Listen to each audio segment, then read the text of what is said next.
దేవుని పరిశుద్ధమైన నామానికి స్తోత్రం కలుగును గాక.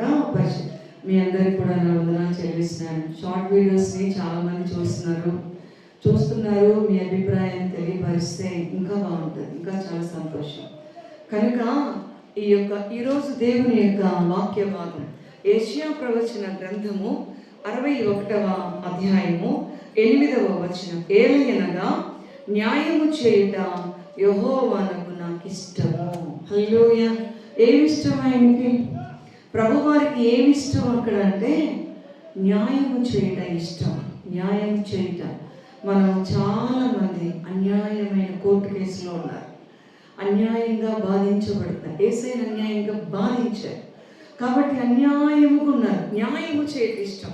యోబు గారు అంటారు, యోబు గ్రంథము 34వ అధ్యాయం 10వ వచనంలో, దేవుడు అన్యాయము చేయట అసంభవం.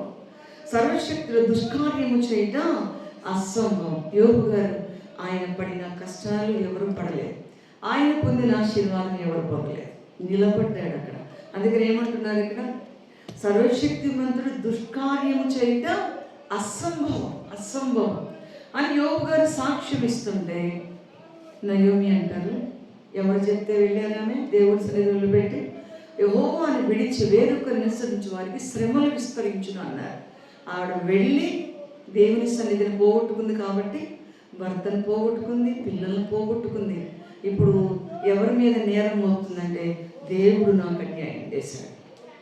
ఎవరైనా అలా అనుకుంటున్నారేమో, దేవుడు నాకు అన్యాయం చేశాడు. దేవుడు అన్యాయం చేయటం అసంభవం. మనల్ని మనమే పరీక్షించుకోవాలి. అన్యాయం చేసే దేవుడు కాదు, న్యాయము చేయటం ఆయనకి ఇష్టం.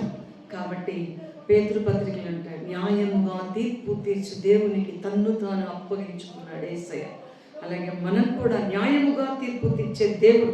ఒకవేళ ఇప్పుడు నువ్వు అన్యాయంగా ఉన్నా, శోధించబడుతున్నా, బాధించబడుతున్నా, ప్రతి ఎట్లా ఉన్నా సరే దేవుడిని కృప చూపిస్తారు, నీకు న్యాయం చేస్తారు. న్యాయము చేయటం ఆయనకి ఇష్టం కనుక దేవుడి మాటలు నీ జీవితంలో నెరవేర్చును గాక. ఆమేన్.